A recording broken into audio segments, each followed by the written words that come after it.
Vamos a continuar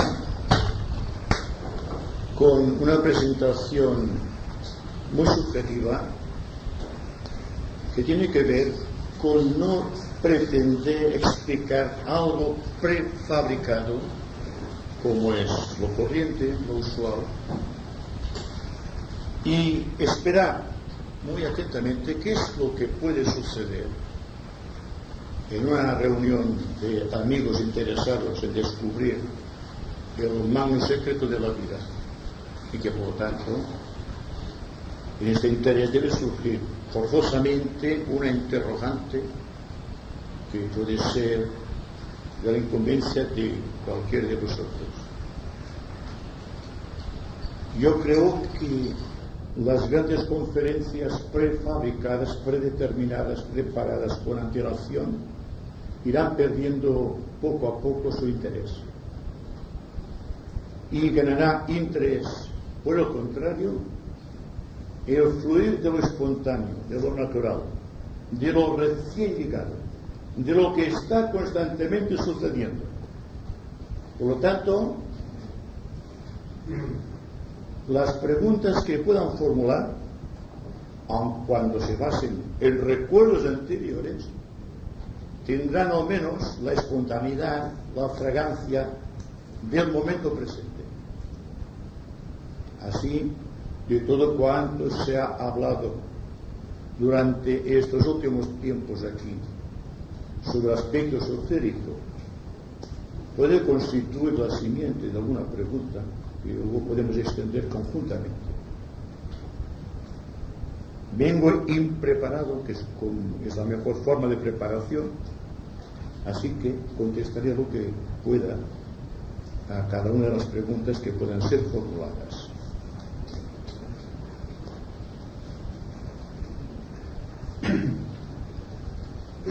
¿Puedes hablarnos sobre la jerarquía? Se puede hablar de todo, pero es un tema que hay que abarcarlo a la extensión de nuestra pequeña mente finita. La jerarquía, como todos sabéis, es el centro de la evolución en nuestro planeta Tierra. Es decir, existe un plan o un propósito constante de logos planetario. No vamos a meternos en logos solar de momento. Y el propósito de la evolución de Sanat Kumara encuentra su cauce de expresión en la jerarquía. Os preguntáis qué es la jerarquía. La jerarquía es una corporación de almas que alcanzaron la iniciación quinta. Más aquellos iniciados de la cuarta iniciación, llamados arates, que están en proceso de adquirir el adeptado.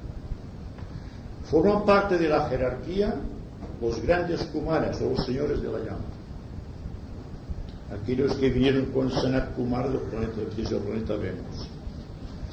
Forman parte de la jerarquía unas grandes cohortes angélicas que tienen a su cargo la dirección de la construcción de las formas en cada uno de los planos de la naturaleza.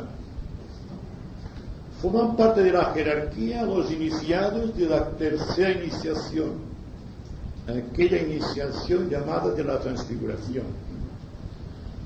Forman parte también los iniciados de la segunda iniciación, aquellos que, esotéricamente hablando, recibieron el bautismo de fuego y por lo tanto están capacitados ya para empezar la gran tarea de la transfiguración.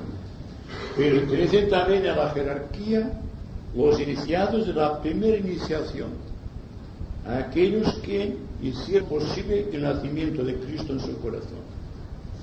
Tenemos también un gran corte de grupos de discípulos juramentados, como técnicamente se describe, que están viviendo en el corazón del Maestro. Toda esta playa de entidades, más algunos seres desconocidos que provienen de otras constelaciones o más allá del sistema solar, pero que trabajan conjuntamente con nuestra jerarquía para fines específicos de la evolución solar. Todo esto constituye la jerarquía. La jerarquía es, al propio tiempo, el quinto reino de la naturaleza. Como todos sabemos, nuestro planeta está subdividido en 7 reinos. Hay el reino mineral, el vegetal, el animal y el humano. Más allá del humano, conocemos las perspectivas del quinto reino. Existe otro 6º reino y otro 7º reino, de los cuales poco sabemos. Y lo poco que sabemos hay que expresarlo con mucha circunspección, porque pertenece al gran secreto iniciático. Pero con todo cuanto hemos dicho, con todo cuanto hemos elaborado, con todo cuanto hemos aprendido, con toda la serie de conocimientos que hemos ido absorbiendo a través del tiempo, estamos ampliamente capacitados para prepararnos para acceder de una u otra manera, en uno u otro camino, por cualquier sendero, a este grupo de almas iluminadas que constituyen la jerarquía. Esto es en esencia, pero extremando más la idea, podríamos hablar también de el camino que hay que emprender para llegar al corazón místico de la jerarquía. Entonces hay que hablar forzosamente de aquel proceso que llamamos el discipulado. Yo creo, estoy convencido, firmemente convencido, que todos cuantos estamos aquí pertenecemos de una u otra manera a este gran camino, a este gran sendero del discipulado. E incluso podría decir más, y lo comprenderéis fácilmente, que todos cuantos estamos aquí espontáneamente constituimos una jerarquía. Porque jerarquía es una ley de la naturaleza. Existe una jerarquía superior en relación con los reinos, y superior al reino humano es el reino divino o el reino espiritual, el reino de los cielos, como decía Cristo.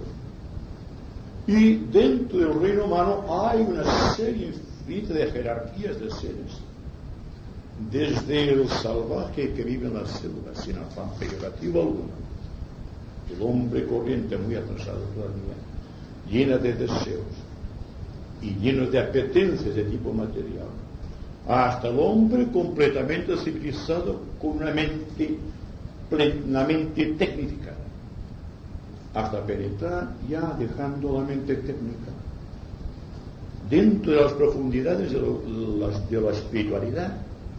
Y entonces vemos que aquí empieza un sendero magnífico, que es el sendero de la aprobación, el sendero de la aceptación y el sendero que lleva al corazón del maestro.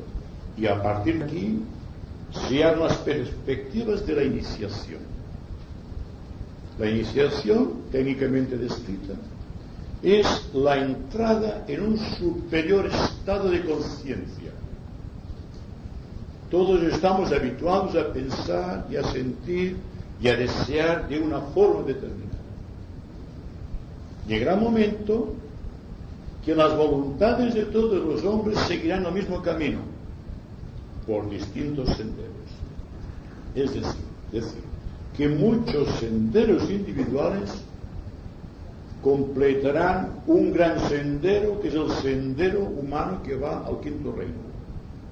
Es decir, el paso que va del cuarto al quinto reino de la naturaleza. Y podríamos decir, podríamos asegurar que todos cuantos estamos aquí estamos preparándonos de una u otra manera para acceder a este quinto reino de la naturaleza. De no ser aquí, de no ser así, ¿qué importancia tendría esta pequeña reunión cuando hay tantas reuniones por doquier? ¿Y por qué hay que estar padeciendo calor si no existe, pues, en el fondo, un interés marcado, una dirección definida de la conciencia hacia un punto en concreto en espacio y tiempo que llamamos la iniciación. Bien, no sé si la idea de iniciación habrá quedado suficientemente clara como para poder abordar un tema superior como es el de la iniciación.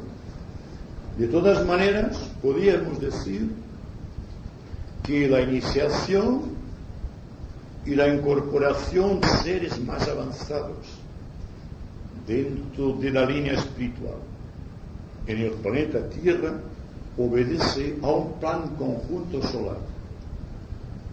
Y, por lógica, por analogía, sabemos que nuestro planeta Tierra en los momentos actuales es el más importante desde el ángulo del globo solar de todo el sistema. Primero, porque nuestro logos planetario, cuya expresión física es Sanat Kumara, es el representante vivo de una cadena cuarta dentro de una cuarta ronda y dentro de un cuarto planeta, y convergiendo toda la fuerza de la evolución planetaria en el cuarto reino, que es el ser humano, o que es la humanidad. Porque en todo universo de tipo septenario como es el nuestro, el número 4 forzosamente ocupa el centro de la evolución. De ahí la importancia que tiene para los logos la expresión de nuestro esquema terrestre, que está atravesando la crisis de una cuarta cadena de mundos. Que esta cuarta cadena tiene 7 rondas, y precisamente la ronda que pertenece a nuestro planeta es la cuarta. Más todavía. El planeta que corresponde hoy día a lo más vivo, lo más interesante de la evolución, es el planeta Tierra, el cuarto planeta, dentro de un sistema de mundos. Es un caso insólito, porque se junta el cuaternario. Dense cuenta. Un esquema terrestre, nuestro logos planetario, está atravesando la cuarta cadena, está en una cuarta ronda y se expresa físicamente a través del cuarto planeta. Más todavía. Existe el reino humano, el más importante de todas las humanidades del sistema, porque es el cuarto reino. El cuarto reino, dentro de 7 reinos que tiene nuestra naturaleza terrestre, es el más importante, porque es el punto de paso entre la cosa espiritual y la cosa material. Es el centro vivo de la conciencia, y es a través de la conciencia unificada de todos los seres humanos que se realiza la evolución total del sistema. Además, el hombre constituido como una entidad, de acuerdo microcósmicamente, de acuerdo con lo que es el macrocosmos de lo que es el universo, es exactamente la reproducción del sistema. ¿Y por qué hacemos énfasis sobre el cuarto centro, el centro cardíaco? Porque es el cuarto dentro de la evolución sistemática de nuestro pequeño esquema, y que por lo tanto el corazón y por lo tanto la expresión viva del amor es más importante que todas las demás cualidades posibles en nuestro planeta y aún del universo. Es decir, que existe una serie infinita de circunstancias que podríamos considerar desde el ángulo de la analogía. Como sabéis, la analogía es la base del conocimiento. La persona que aplica correctamente la analogía nunca tendrá defectos de conocimiento. Siempre estará bien situado mentalmente en cualquier lugar de tiempo y espacio. Conscientemente advertido de todo cuanto está arriba y de cuanto está abajo, más la capacidad de enlazar las dos cosas y expresarlas concretamente. Entonces existe una gran responsabilidad para las individualidades dentro del cuarto reino, dentro del reino humano, para poder llevar el sistema de la evolución correctamente en beneficio del propio logos. Somos, en cierta manera y hasta cierto punto, células vivas dentro de un centro del logos planetario. Y estamos marchando hacia allí. Hay una cadena ininterrumpida de conexiones entre el corazón del hombre, el corazón de la jerarquía, el corazón del logos planetario, hasta coincidir en el corazón del logos solar. Es aquello que místicamente llamamos la sucesión apostólica de los hijos de Dios. Va descendiendo y va ascendiendo.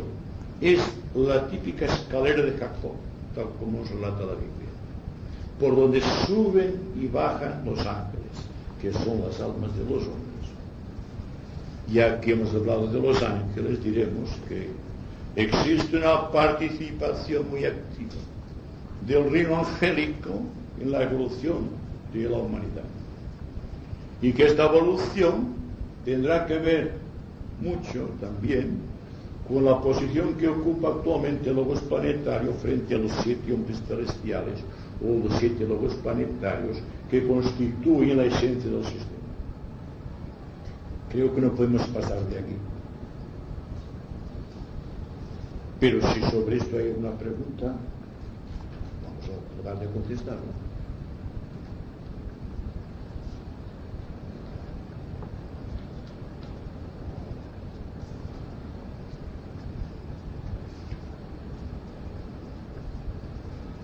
Continuemos entonces diciendo que cuando místicamente hemos establecido contacto con nuestro ser superior, se produce dentro de nuestra conciencia algo importantísimo, que es la apertura de la conciencia hacia el exterior cósmico. Digo exterior, aunque no es esta la palabra apropiada, porque no existe exterior de un cosmos. Todo está incluido dentro de un absoluto ser, del cual nada podemos decir, de más allá de nuestra concepción. Solamente podemos decir que para llegar a lo cósmico hay que ser muy humano. Me preguntaréis qué quiero significar por ser muy humano. Es simplemente atenernos a la ley que rige en los 3 mundos. En el mundo físico, en el mundo emocional y en el mundo mental, que es donde habitualmente se realiza nuestra evolución humana. Tratar de ser consecuentes dentro de nuestro contexto histórico, místico y psicológico. Y tratar de ser cada vez mejores, si puedo decirlo así. No ser confundido con un término demasiado místico. No sé si os habéis dado cuenta que esto que digo es muy dinámico. No tiene nada que ver con lo místico. Estamos diciendo algo que está dentro de nosotros. Algo que está clamando por una participación activa dentro de los misterios del cosmos. Y hay que empezar demostrándolo ostensiblemente, objetivamente, de una manera que pueda ser un ejemplo para los demás.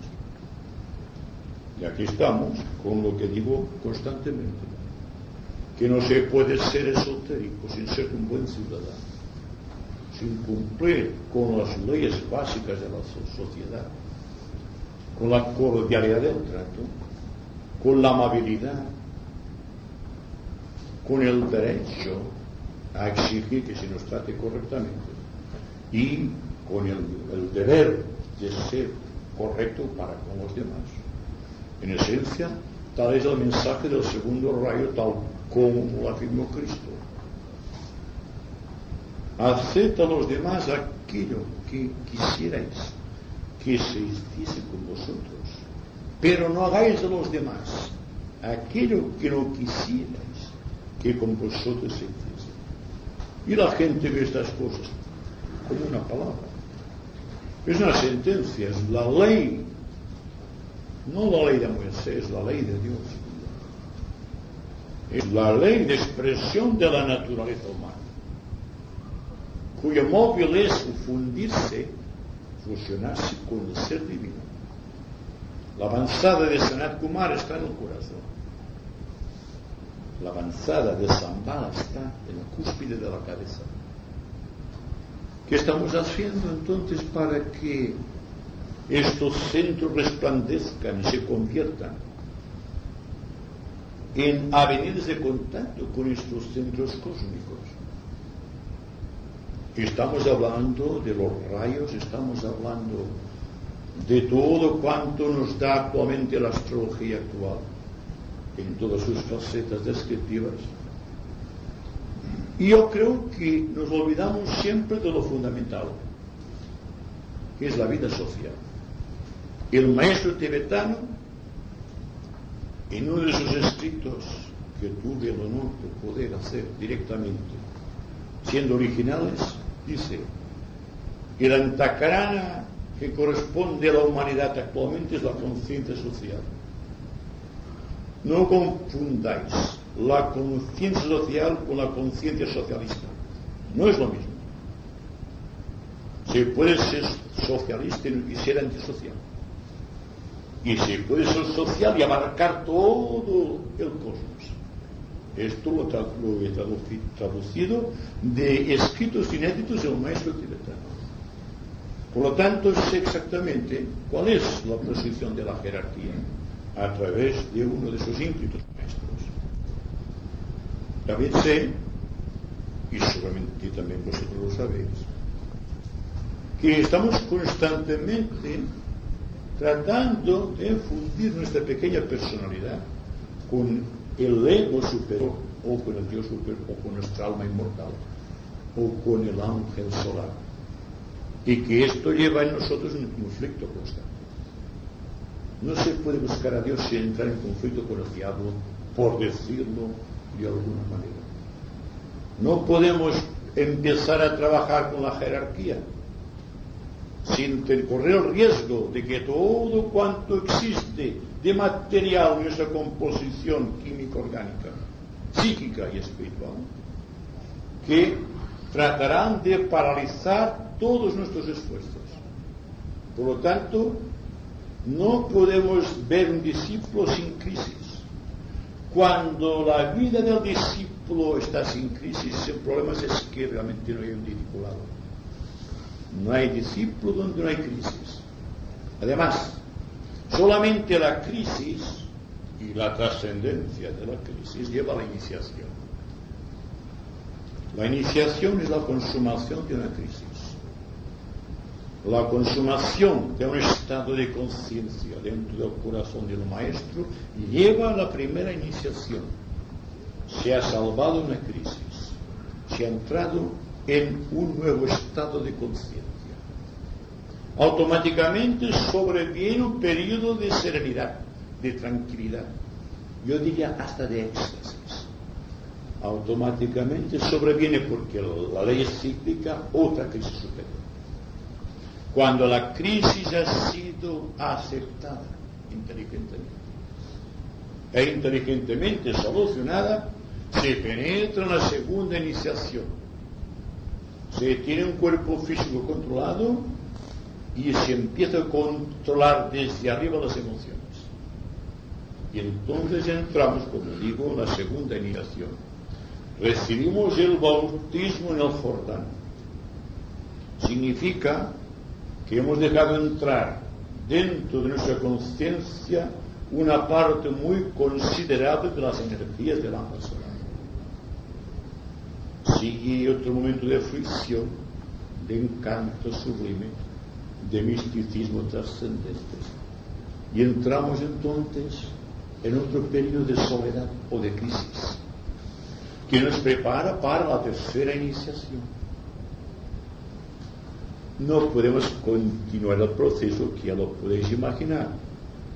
Solamente os digo y reafirmo que no evitéis las crisis, porque las crisis son las compañeras del ridículo. Cuando hay una crisis muy aguda, en el terreno personal, en el terreno emocional, en el terreno familiar, en el terreno profesional, en el terreno social y en todos los terrenos, es que existe vida interna. Cuando una persona nace sin problemas es porque no tiene carácter espiritual. Viene aquí a pasar el rato, por decirlo de alguna manera. Pero si pasáis muchas crisis es porque la vida interna está trabajando intensamente para llevarnos hacia la inmortalidad.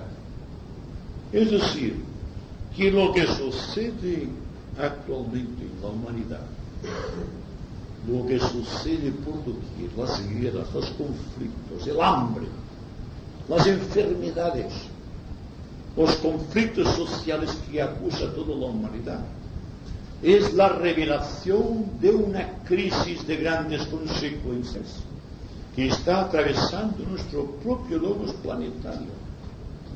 Porque la ley es igual en todos los mundos y en todos los sistemas.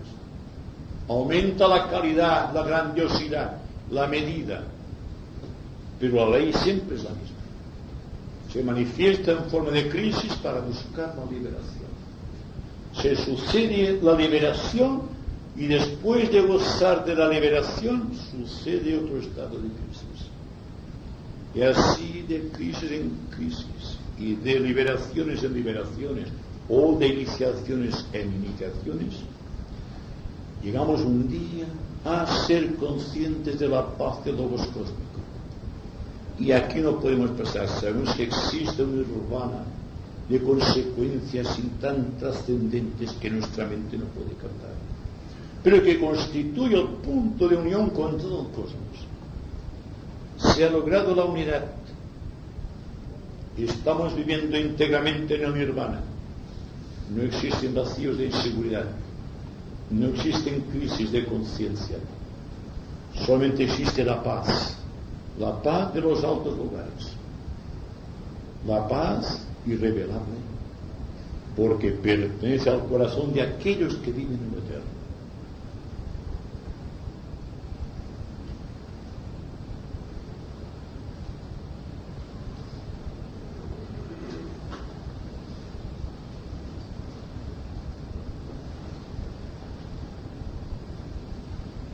Entonces,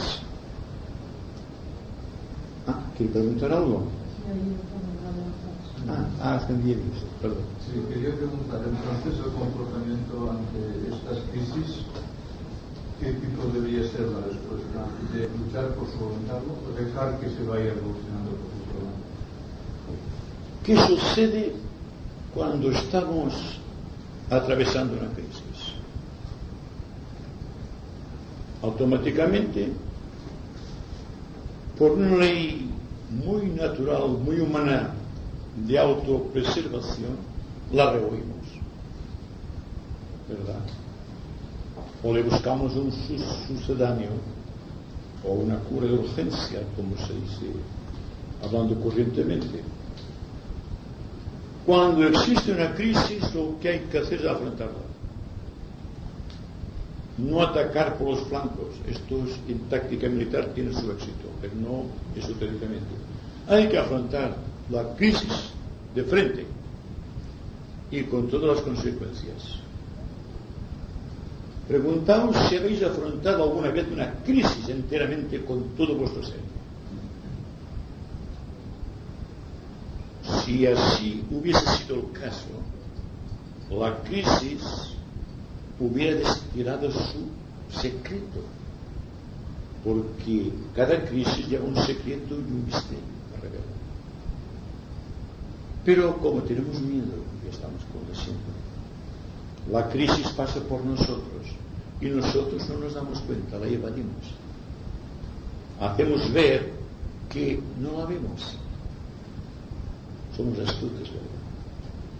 Pero una crisis no solucionada en el momento, de acuerdo con la encíclica de la naturaleza, volverá a presentarse.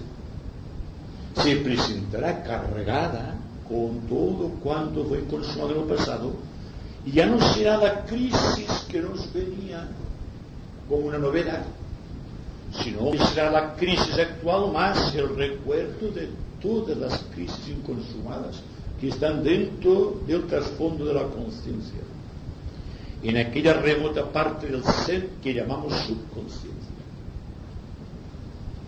Entonces el proceso se agrava cada vez que eludimos la crisis. Así que el problema de la crisis es el problema actual y el problema de siempre. Si afrontamos una crisis enteramente con toda la voluntad de solución, se solucionará la crisis, no habrá problema. No habrá un conflicto entre una persona que tiene una crisis y dentro de la persona que tiene la crisis otra persona que no quiere luchar con la crisis, y que por lo tanto la crisis queda insoluble y el sufrimiento será tanto más agudo, de acuerdo con esta crisis, en razón proporcional al esfuerzo de rechazo que nosotros estamos realizando. ¿Por qué queréis que se insiste tanto en el término serena expectación? No es una palabra elegida al azar, porque es bonita, porque tiene un cierto encanto de misterio, sino porque es la clave de todas las crisis de la solución, de todo cuanto está en nuestro proceso integral psicológico. Desde el momento en que afrontamos una crisis, con toda la fuerza de nuestra mente, con toda la voluntad de nuestro corazón, entonces existe una solución posible, no antes. Es como si dijésemos que lo mismo que estamos atentos a un momento estelar, grandioso, alegre, feliz, somos dichosos y queremos perpetuar aquella dicha. Nos sucede lo contrario con una crisis. Cuando viene la crisis nos escondemos, le tememos, no queremos sufrir. Como decía el otro día, cuando viene un pobre a nuestra puerta pidiendo limosna, la mayoría de las veces no damos limosna porque sintamos amor, sino por quitarnos la desgracia de delante, lo que nos recuerda socialmente aquella desgracia. Es una forma de rechazar una crisis social de nuestro tiempo, la pobreza, la mendicidad. ¿Te das cuenta? Sin embargo, aquí hablamos tranquilamente de la jerarquía de los sistemas planetarios y nos atrevemos a hablar incluso del sistema cósmico. Pero ¿de qué nos servirá todo esto si no afrontamos una crisis? ¿Qué es lo que el karma, lo que es Dios, nos presenta para nuestro mejoramiento social e individual? ¿Verdad que suena un poco así a desafío? La crisis siempre es un desafío de la conciencia. Desde el momento que afrontamos la crisis, existe, repito, la vía de solución. Bueno, se me ocurre una pregunta, si es que a veces cuando enfrentamos una crisis, y si aunque esté hecha con todo el corazón y todas las potencias del alma, a veces surge alguna luz, pero es que a veces nos da por ejemplo, puede ser que nos dé una especie de solución que no nos gusta. Podría muy bien ser también que algunas veces no se solucionan las grandes crisis, porque a veces hay que pasar dobles y triples sacrificios para solucionarlos. Y si estos sacrificios son del tipo que no nos interesa, volvemos a poner la cabeza debajo del agua muchas veces, porque no siempre las soluciones que se presentan son agradables. Muchas veces para salir de la crisis vienen las soluciones desagradabilísimas. A veces hay que hacer un desarraigo por completo de determinadas cosas. Y claro, a esto no estamos dispuestos. Y a veces puede ser también que sea esto. En el campo de lo emocional está tratado mucho de este problema. Pero, sí, de acuerdo. Pero lo interesante es que sea cual sea el método de solución, nos guste o no nos guste. Naturalmente, ninguna solución gusta, porque es un sacrificio siempre. Pero hay que prepararse para las crisis mayores. ¿Qué entiendo por crisis mayor? La crisis iniciática. Si ahora no aprendemos a solucionar las pequeñas crisis, sea cual sea el precio que tengamos que pagar por solucionarlas, no podremos atravesar la puerta sagrada de la iniciación. Yo creo que sería perder el tiempo si no nos preparásemos con tiempo para la iniciación. Y les digo que para la iniciación se necesita ser muy humano y al propio tiempo muy divino. Quiero significar que hay que saber vivir paralelamente en el mundo físico material y en el mundo más trascendente espiritual. Y aquí está la dificultad, porque en el centro de lo material y de lo espiritual es donde suceden las crisis. Es decir, en ciertos momentos nos sentimos lanzados al aspecto espiritual y en otros momentos nos sentimos lanzados hacia la atracción vibratoria de la materia. Siempre que salimos del centro, el centro espiritual me refiero, hay problemas, porque hay un desajuste, una desproporción, una desmedida, o hacia el futuro o hacia el pasado. El pasado con todo cuanto significó como estructuración de la conciencia actual, con su inmenso glosario de recuerdos, con todo cuanto significó la experiencia pasada. El futuro con sus grandes promesas y esperanzas, y con el deseo constante de ser. Y en el centro estamos siempre desguarnecidos. Afrontar una crisis, dicho de otra manera más psicológica, es establecer nuestra conciencia en el presente. Y desde el presente tratar de gobernar sinceramente y con toda inteligencia el futuro y el pasado. Sí, supongo que toda persona cuando sufre una crisis debe estar ya preparada, aunque quizá no se pueda reconocer, para saberlo resolver. Puede no estarlo, puede estarlo, puede no estarlo, porque han sido muchos los discípulos de los distintos ramos de la jerarquía que por diversos motivos, por ejemplo la entrada de una potentísima corriente de energía del primer rayo, que sufrieron la tremenda angustia de sentirse lanzados, proyectados hacia el pasado, hacia la regresión, en tanto que otros permanecieron estables porque estaban acostumbrados o habituados al centro de conciencia en el presente. No tendría importancia hablar del presente, que es la clave del pasado y del futuro, que es el centro espiritual por excelencia. Si no tuviésemos, en cierta manera y hasta cierto punto, una cualidad despierta de comprender las cosas, de verlas venir, por decirlo de alguna manera. Digo, estamos aquí ahora por una razón muy importante, me parece a mí. Esta razón es la que hay que tratar de averiguar. Tal es el secreto, tal es el misterio de la vida del ser humano. Cuando digo hay que estar atentos, todo el mundo dice, esto suena a repetición, esto suena a redundancia, pero es que no existe otra solución que enfrentar atentamente el presente. Si queremos entrar en la vía iniciática, si queremos descubrir el secreto y revelar el misterio de la vida. y preguntaros sinceramente, ¿cuán pocas veces estáis en lo presente?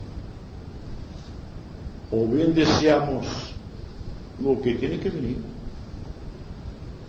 o bien estamos pendientes de las pequeñas posesiones del pasado. Y naturalmente nuestra crisis es espantosa, porque no hay una vía de solución. La solución solo está en el presente, aquí y ahora. ¿Por qué esperar mañana o recurrir al pasado? ¿Os dais cuenta de lo que quiero significar? La mente es un instrumento que no está capacitado para medir verdades. La verdad hay que buscarla en el plano búdico. No podemos elaborar una idea de acuerdo con lo que es la paz, o lo que es la música, por ejemplo, o lo que es un color. ¿Os dais cuenta que no podemos ni siquiera describir un color? ¿Podemos acaso describir la música? Podemos decir, me gusta o no me gusta, pero no describirla. Pues bien, siempre estamos tratando de describir aquello que no puede ser descrito. Ya forma otro rosario de crisis. O nos preguntamos en ciertos estados, ¿por qué Dios tiene que manifestarse? Si Dios es la felicidad suprema y constituye el gran sufrimiento de los discípulos que empiezan ahora en el sendero. Porque se preguntan, ¿por qué? Si Dios tiene que manifestarse, si Dios es imperfecto, porque la imperfección está en la manifestación. Entonces, ¿qué vamos a buscar nosotros? Pero no podríamos enfocar la idea desde el ángulo de vista de que constituimos juntos, con toda la humanidad, un centro específico dentro del logos planetario y tratar de ser correctos en todo este punto donde nos hayamos ubicados para de esta manera poder contribuir al mejoramiento del planeta Tierra en su conjunto y colaborar conscientemente con los planes de los.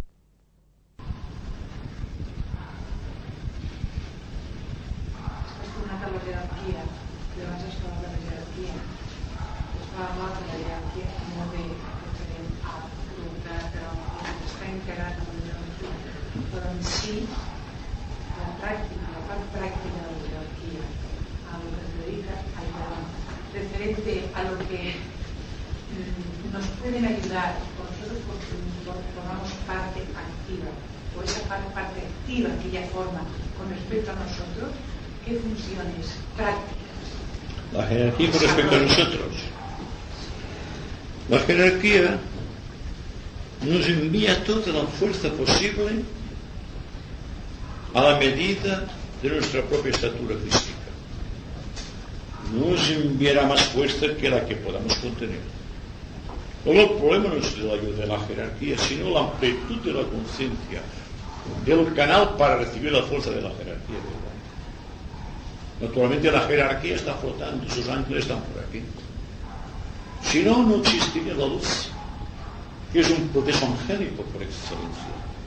O el sol, que es el producto de los ángeles grandes del sistema, de los ángeles dorados, que transportan la energía pránica del globo solar a nuestro pequeño planeta, y a nuestro corazón, y a nuestro sistema energético, vital, etérico. Todo esto son palabras, son conocimientos. Precisamente una de las cosas más importantes con respecto a la ayuda de la jerarquía es el estar atento a la jerarquía. Es decir, que siempre vamos a llegar al mismo punto. No podemos ser ayudados por la jerarquía si una gran parte de nuestro ser no está atento a la jerarquía, a sus insinuaciones, a sus inspiraciones, a su servicio social en la tierra. Olvidamos el servicio y estamos muy enfrascados en el sistema meditativo. En cierta manera, y también hasta cierto punto, la meditación es un acto de servicio.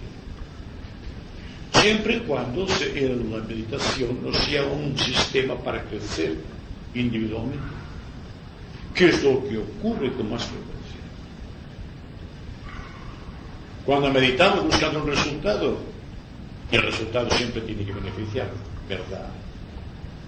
Estamos fallando a la ley. No será entonces la ayuda de la jerarquía la que vendrá a través de la meditación. Pero ¿qué ocurrirá si estamos constantemente meditando? Cuando dormimos podemos estar meditando. Estar atentos de día es estar atentos de noche. Meditar completamente de día es meditar de noche. Y hay las escuelas de recapitulación. La recapitulación de todo cuanto hemos realizado durante el día. Toda la secuela de imágenes y de hechos que han tenido lugar en nuestra conciencia durante todo el día son repasados por la noche en un intento de descubrir los fallos. Significa que estamos tan atentos al desarrollo del pasado que olvidamos el presente. Y la recapitulación será un sistema muy bueno para memorizar, para adquirir el don de la memoria si es que no lo poseemos. Pero internamente no nos beneficia en el sentido de que no podemos rectificar. ¿De qué sirve, por ejemplo, el arrepentimiento de un acto? Cuando el acto ya ha sido producido, cuando ha sido realizado. ¿De qué nos sirve, verdad? Hasta aquí, una gran parte del sistema místico se basaba en el arrepentimiento.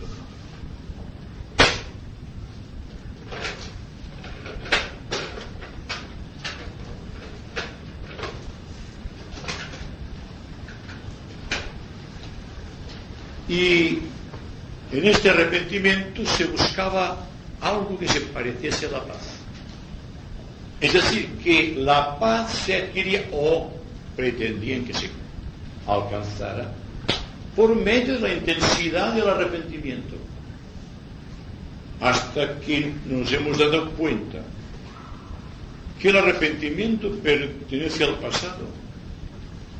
En tanto que nosotros estamos enfocados en el presente y miramos al futuro. Todo un esquema psicológico basado en la tradición religiosa se viene abajo cuando falla ese sistema. Cuando se dice a la gente, ¿de qué servirá que te arrepientas? El arrepentimiento para ti es demostrarte que aquello no debes hacerlo. Pero no hay que pasar por este estado. Hay internamente una ley que regula todo el proceso de la conciencia. Yo diría un proceso angélico, mediante el cual nos damos cuenta cuando hacemos una cosa bien o cuando la hacemos mal. Sucede continuamente, repetidamente, que estamos tan interesados en nosotros mismos que el arrepentimiento toma una fuerza considerable. Pero no logramos nada.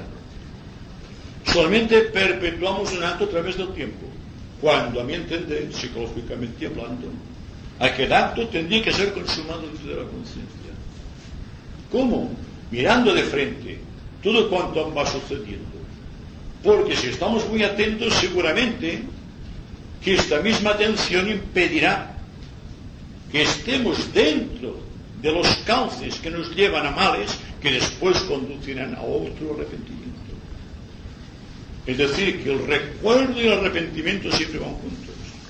Y el recuerdo pertenece al pasado y por lo tanto el arrepentimiento es del pasado también. Pero hay todavía otra cosa muy significativa, que es la cualidad, la gran cualidad, decimos, de la tolerancia. Me pregunto por qué debemos tolerarnos. Tolerar siempre significa falta de amor. Decimos lo tolero porque, claro, está en este estado de evolución y hay que tolerar. Pero realmente, o entre las distintas personas de distintas religiones se toleran. no se aman, ¿verdad? Se toleran. Entonces la tolerancia es un mal del siglo también. La tolerancia es un sistema para crear tenanos entendimiento. Y perdonen esta expresión tan dura. En tanto que el reconocimiento de la ley, de la unidad de la conciencia en todos los seres, lleva forzosamente a un punto de solución. Y este punto de solución es, a mi entender, lo base dentro de la vida social de nuestros tiempos. No podemos vivir al abrigo de cuanto hicimos en lo pasado. Hemos llegado a un punto dentro de la evolución en donde las grandes invasiones de fuerza cósmica están introduciéndose dentro de los éteres planetarios, produciendo grandes tensiones, que después de una tensión provenga una crisis es muy natural.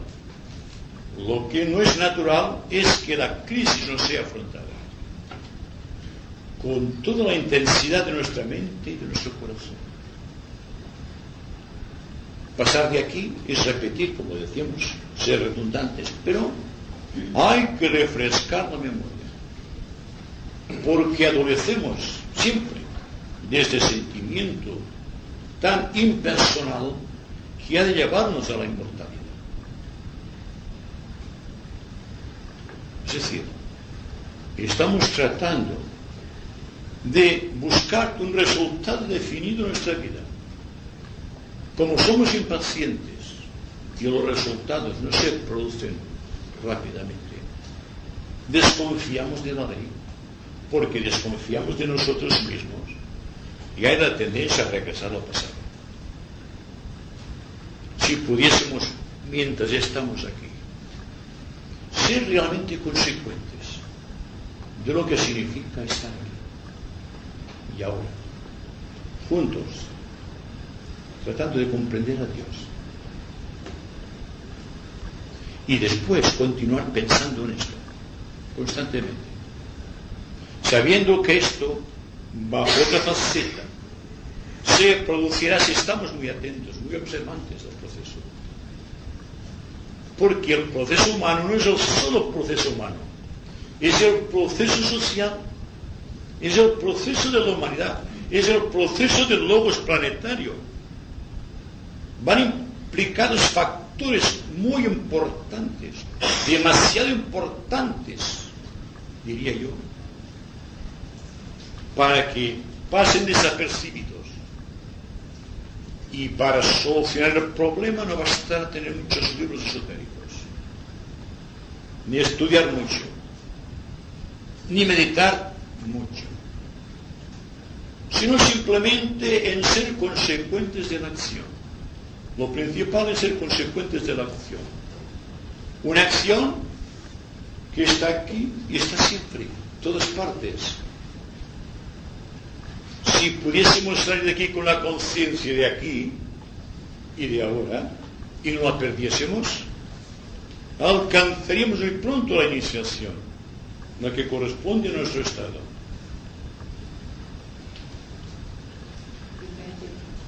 Yo pienso que hay que ser muy valiente, porque tú dijiste el otro día una frase que ya quedó muy bonita, significativa, sobre lo que dijo Cristo de no os traigo la paz sino la guerra. Entonces, romper para esta evolución se necesita romper con cantidad de cosas que le llevamos arraigadas, no solamente de ahora, sino de mucho del pasado. Entonces, esto tiene muchas narices. Sí. Una gran espada. Como decía Cristo, no voy a traeros la paz sino la espada. ¿Qué significa? La paz, en tanto no sea la paz de nirvana, siempre es una paz inconsecuente o sin consistencia. Algo que se difumina. No podemos hablar de paz. Podemos hablar quizá de tranquilidad de ánimo, de un cierto éxtasis místico en ciertos momentos, muy pocos. Pero hablar de paz es hablar de la consumación de un proceso un proceso que hay que empezar constantemente y no terminarlo nunca. Porque es la vida de Dios, un movimiento, ¿verdad? Es decir, que todos cuando estamos aquí, estamos interesados en la paz. Me pregunto, ¿qué sucede cuando adquirimos un poco de esto que llamamos paz? Lo he dicho y lo repito.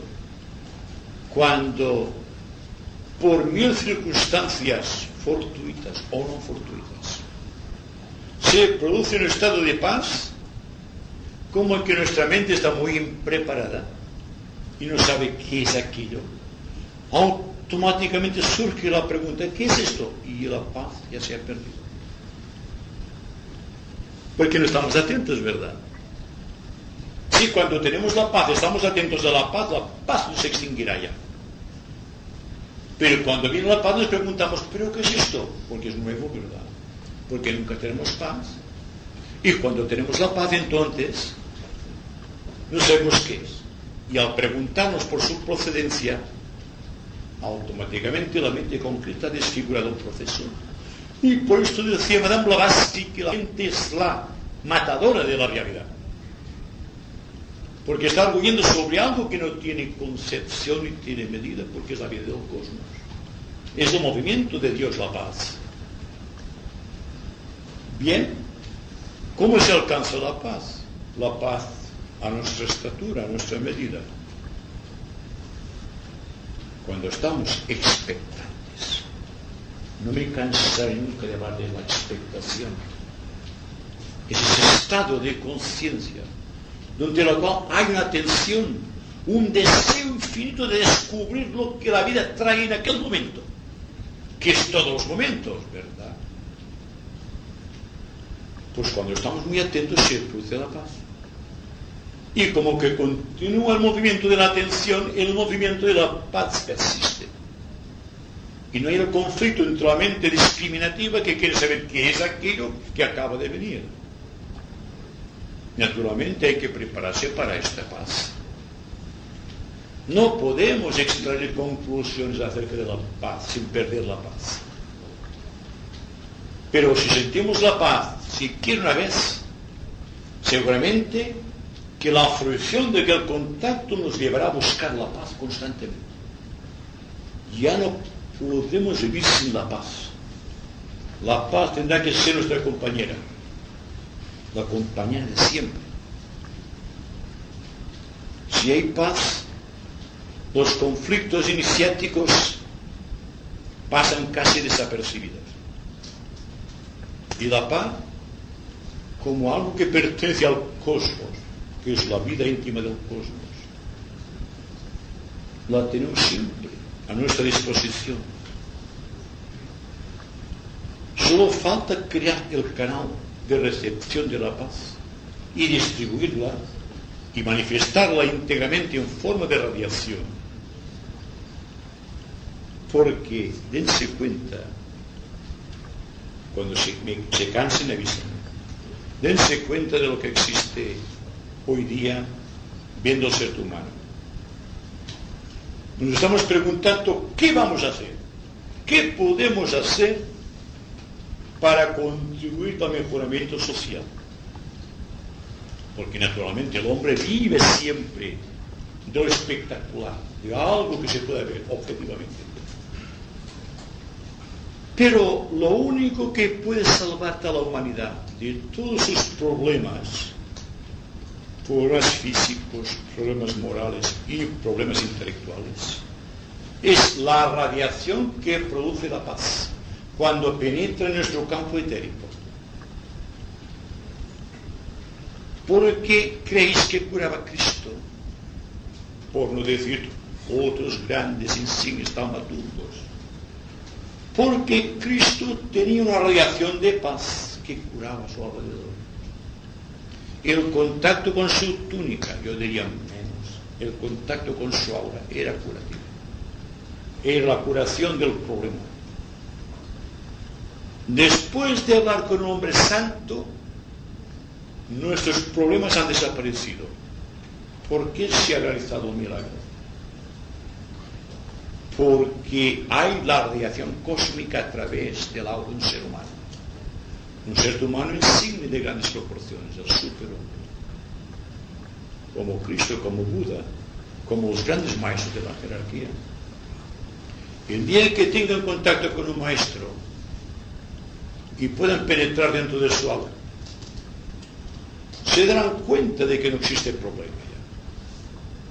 Quizá el maestro en sus confines mentales tenga problemas desconocidos para nosotros.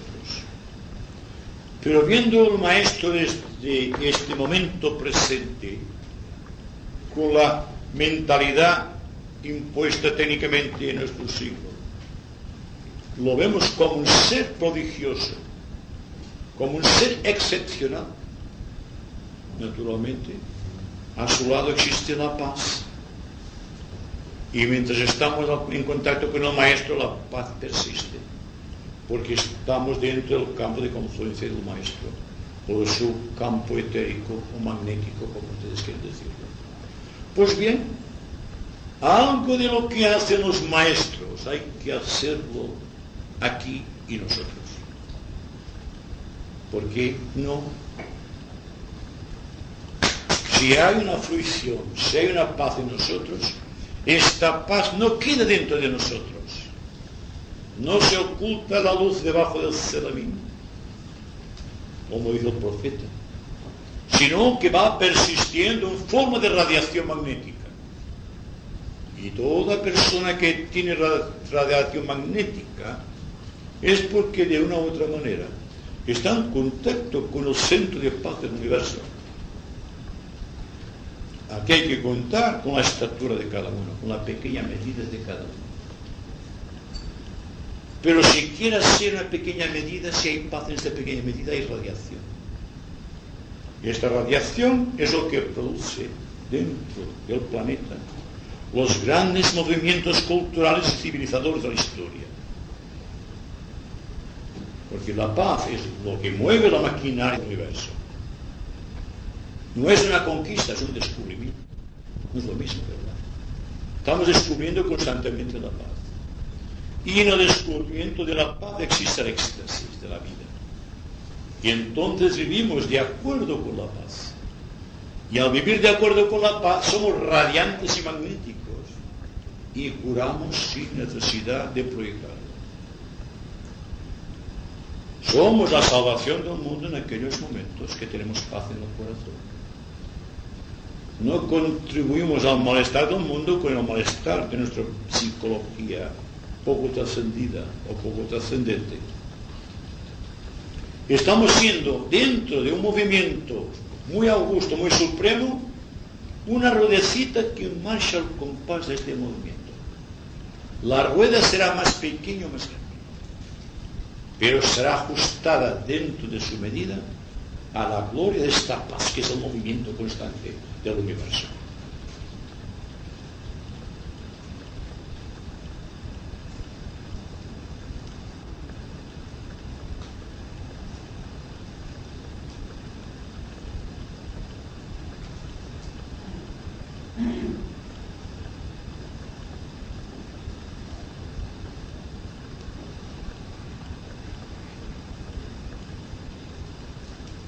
Vamos a hacer un poco de meditación, pues, porque ahora decir más sería insistir sobre lo que se ha dicho.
Que el poder de la vida un flueixi a través del grup dels verdaders servidors.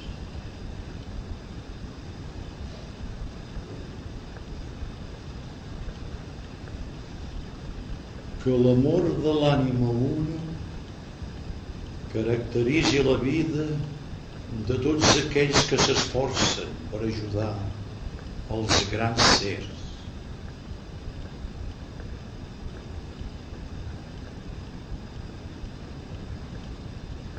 Complim, doncs, la nostra part dins l'obra una, mitjançant l'oblit de si mateix, practicant la inofensivitat i la paraula correcta.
Que la llum liberadora de Buda, l'amor infinit de l'esperit de la pau i el poder indescriptible de l'avatar de síntesis restableixin el pla de Déu damunt la terra.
que la pau del mestre sigui en tota la humanitat.